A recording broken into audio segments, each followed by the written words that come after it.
Welcome to Bottles and Bites Without Borders, where every sip and every bite tell a story. Rob is your host.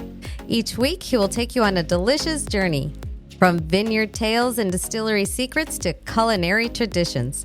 So, grab a favorite drink, a plate of something tasty, and join us for another adventure with Bottles and Bites. Hey everyone, welcome back to Bottles and Bites Without Borders. I'm your host, Rob, and today we're on to episode 2 of our 5-part Italian wine journey where we're uncorking Italy. Today we're headed to Piedmont. We're going up north. This is a region where many wine lovers compare, these wines to the wines of Burgundy. It's home to Barolo and Barbaresco. These are two of Italy's most prestigious wines. These are made from that powerful wine grape we call Nebbiolo. But Piedmont isn't just limited to these two delicious wines. It's also full of delightful everyday wines, world-class cuisine, and magical landscapes. So let's pour a glass and let's head into the fog. Piedmont sits in Italy's northwest. It's tucked against the Alps and bordered by France and Switzerland. Its name means at the foot of the mountains, and its vineyards benefit from a cool continental climate. With morning fog and warm afternoon temperatures, it's perfect for long, slow grape ripening, which produce some fantastic wines. Now, unlike many Italian regions that blend grapes, Piedmont is known for a single varietal. And these are single varietal wines, especially Nebbiolo, a grape with high acidity, firm tannins, and almost haunting transparency. But it's not just the wine. Piedmont is about the place. It's truffle-covered hills in the fall, long family lunches, ancient villages. It's really wine with the soul and a strong sense of identity. Let's start with the big names in this area. Let's start with Barolo and Barbaresco. Both are made from 100% Nebbiolo, that grape, and both have DOCG status, but they are distinct in style and in their geography. Barolo is often described as the king of wines and the wine of kings. It comes from 11 communes south of Alba, varied soils and elevations. It's structured, it's bold, and it's built to age. Traditionally, it's required 3 years of aging before it's released. Now it's often aged even longer before it's released. Within Barolos, there's nuance. La Mora and Barolo Town make softer, more floral styles, where Serralunga d'Alba and Monforte d'Alba are known for more powerful, more bigger wines with longevity. Barbaresco, on the other hand, is more elegant, more refined. It's closer to the Tanaro River and slightly warmer, which ripens the grapes a little bit earlier. It requires just 2 years of aging before release and often feels more, silky, more accessible. Though great, Barbaresco can still age for decades as well. Barolo may roar, but Barbaresco sings, if you know what I mean. So let's dive in a little deeper. Here's where it gets a little interesting. Barolo is generally higher in elevation, with steeper slopes and more varied mix of soils, most notably Tortonian marl and Helvetiin sandstone. These diverse soils mean you get some powerhouses like Serralunga, firm, structured, long aging wines, and more elegant styles from La Mora, softer, floral, aromatic wines. Barbaresco is lower altitude, closer to the Tanaro River, which gives it slightly warmer temperatures, faster ripening conditions. The soils here are more homogeneous, mostly Tortonian marl, which provides wines that are typically softer, more elegant, and more approachable at a younger age. So to sum it up, Barolo, more elevation, varied soils, and broader stylistic range. Barbaresco, gentler hills, consistent soils, and earlier ripening. Now, geographically, they're really pretty close. They're only about 10 miles apart. Their climates play a big role in shaping their wines. Barolo's microclimate is slightly cooler and drier, especially in the higher elevation areas. This often results in higher tannins and more pronounced acidity, making the wines more age-worthy, but also requiring more time in bottle before showing their best. In Barbaresco, it benefits from that proximity to the Tanaro River, which moderates the temperatures and creates a more fog and humidity. And this is perfect for Nebbiolo. It thrives in fog. In fact, nebbia means fog in Italy. So this leads to softer tannins and earlier drinking windows for us wine lovers who, love Nebbiolo. Now, there's also some differences with Barolo and Barbaresco with aging requirements.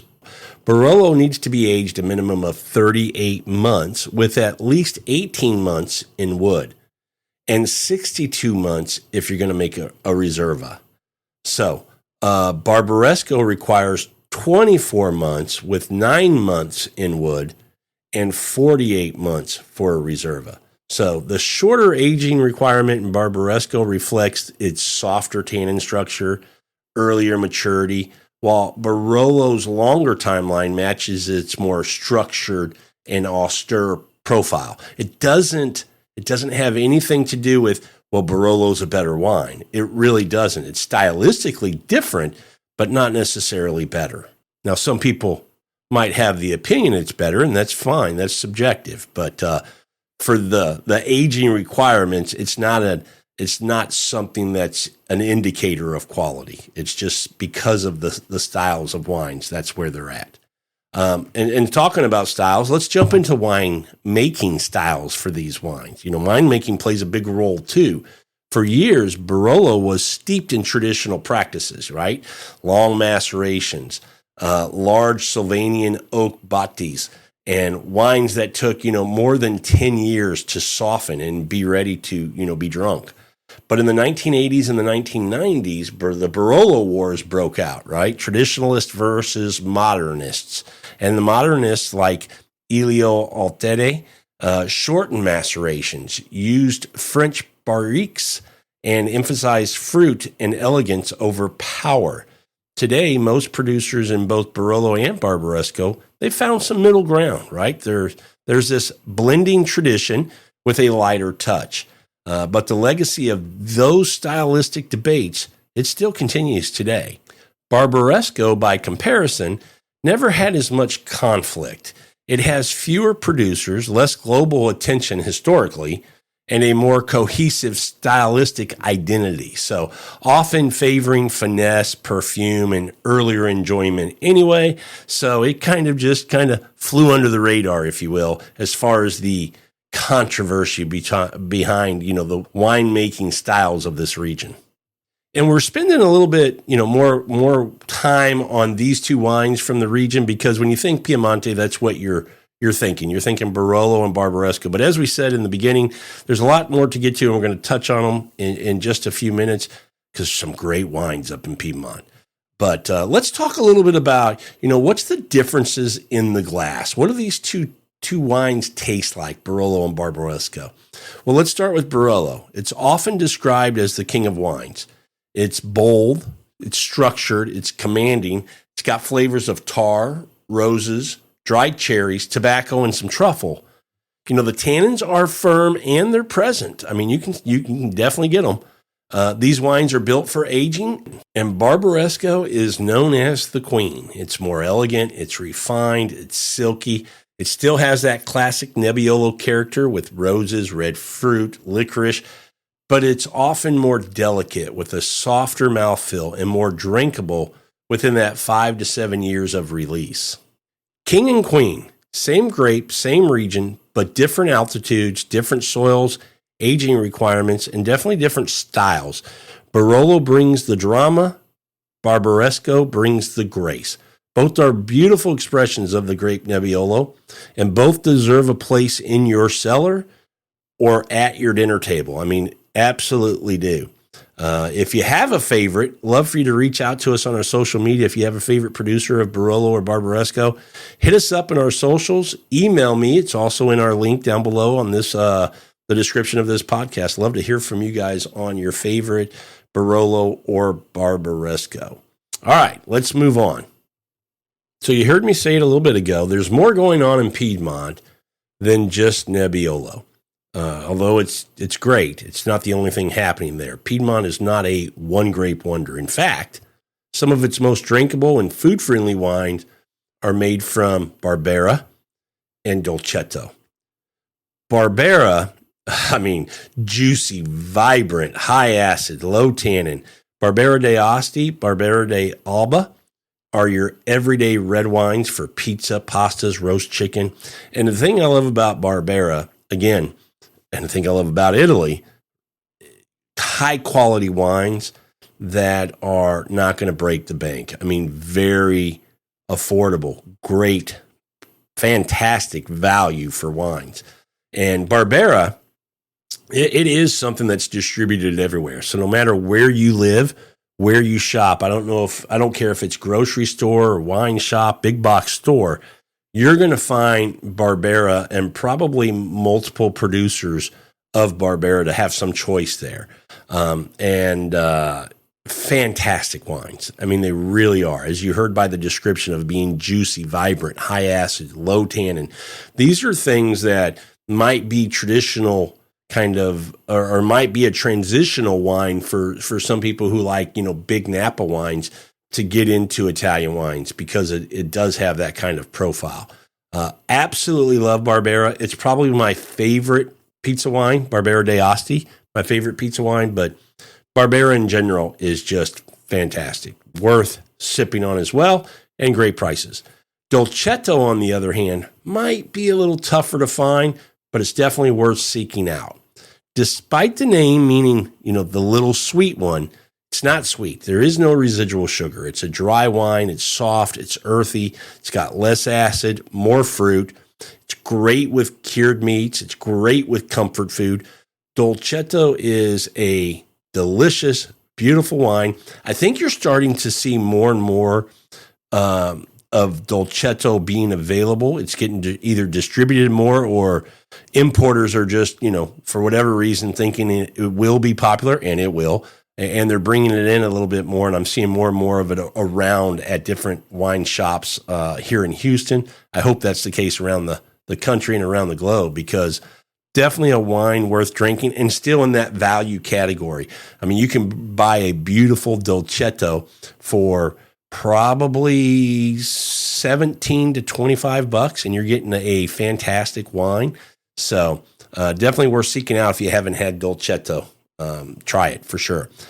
Here's what I love about Piemonte. This is where we start getting into regions where, to me, Italian white wines are under the radar, are, I might even say, underappreciated, because they're that good, and they continue to fall into that category. You're going to hear me say the value.